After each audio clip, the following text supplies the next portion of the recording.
Was he a hero or a villain? For the New York Yankees, Billy Martin was both at the same time. And believe it or not, there's no better example of what made him one of the most unforgettable players and managers in baseball history.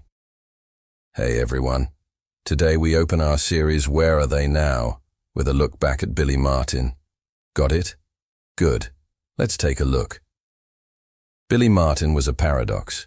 A brilliant baseball mind, but his temper often got him into trouble. He was loved by his teammates and the fans adored him. But his relationship with management was always rocky at best. So the central question is, was Billy Martin a hero, a villain, or something else entirely? Martin was born in 1928 in Berkeley, California. And if you were wondering where he got his fighting spirit, it was probably from his father. His parents were married 3 times, but it didn't work out. His dad, Bill, was a minor league ball player who bounced around quite a bit. So when he was just 6 years old, his mother, Helen, left him and his brother, Ken, with their father in San Diego. The 2 brothers basically had to raise themselves. Not exactly the ideal situation, but it toughened them up.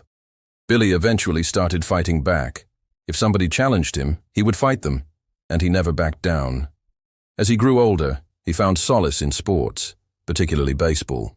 It wasn't exactly a fairy tale start to life, but this was a story we've seen before with other greats. In fact, it's almost a prerequisite for some guys.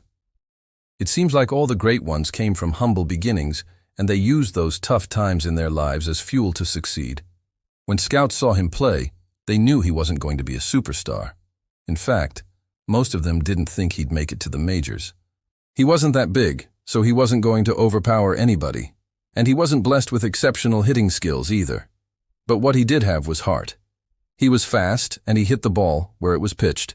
If he didn't hit a home run, he'll find a way to get on base. That was Billy Martin. In 1947, he signed with the Yankees. At the age of 19, he broke through and joined the dynasty of the 1950s. He was known as the spark plug in the lineup, kind of like a super utility player. He played everywhere, but he's mostly known for second base. He was famous for making spectacular diving catches, and when the Yankees needed a clutch hit, he was right there. In fact, in the 1952 World Series, he hit the game-winning home run against the Brooklyn Dodgers in the 6th game. For the first 6 seasons of his career, he wasn't a statistical superstar. In fact, his best year offensively, he hit just 13 home runs. But he was a relentless competitor. He played hard every single day, and that's why he became one of the greatest Yankees of all time. In 1958, Billy Martin became player-manager of the Yankees. 2 years later, he was diagnosed with cancer. After successful treatment, he returned to the Yankees in 1962. He managed them until 1965. Then he took a couple years off, returned again in 1967, then retired as a player in 1968. He managed the Texas Rangers from 1970 to 1975. Then in 1976, he was hired by the New York Yankees. For the second time, George Steinbrenner, owner of the Yankees, wanted to fire him after 2 years, but the fans wouldn't allow it. They loved Billy Martin, so Steinbrenner had to bring him back. This was the beginning of the 5 eras of Billy Martin as Yankee manager. He was fired again in 1978, but he was back in 1980. Again, he was fired in 1981, but Steinbrenner brought him back again in 1982. Finally, in 1985, he was hired for the last time. He managed the Yankees until 1988. His teams weren't always the best in the regular season, but when October rolled around, they were always ready to go. He was masterful when it came to the use of the bullpen. He was also very aggressive. He wasn't afraid to pull a starting pitcher after 5 innings. And he liked to steal bases. The Yankees played small ball under Billy Martin.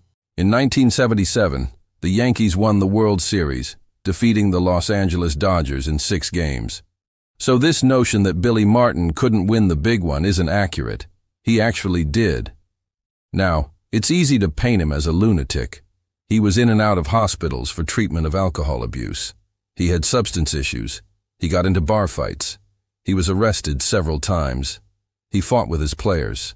He had beefs with the media. There's plenty of stories about his colorful language and his tirades in the clubhouse. It's almost comical how many enemies he seemed to have. But you can't separate the good from the bad. In fact, you can't fully understand one without the other. Yes, he was a flawed individual, but to reduce his entire legacy to just the flaws is a mistake. Those close to him said he was generous, loyal, and tough. His teammates loved him. How do you think they felt when he was rehired for the 5th time? Here's what Greg Nettles said. "There are very few people I've met in my life that I was so happy to see. I just about fell through the roof. We loved him." In December 1989, Billy Martin read The Night Before Christmas to 2,000 underprivileged kids at the American Museum of Modern Art in New York City. A week later, on Christmas Day, he was killed in a car accident in California. He was just 61 years old. Was he a hero or a villain? Maybe the truth is that Billy Martin was neither. He was just Billy Martin, one of the most complex figures in Yankees and baseball history. He was brilliant and stubborn, compassionate and self-destructive, a winner and a quitter, but most of all, he was real. Thanks for watching. Subscribe to our channel for more stories like this one. Check out more of our videos and leave us a comment about your favorite memory of Billy Martin.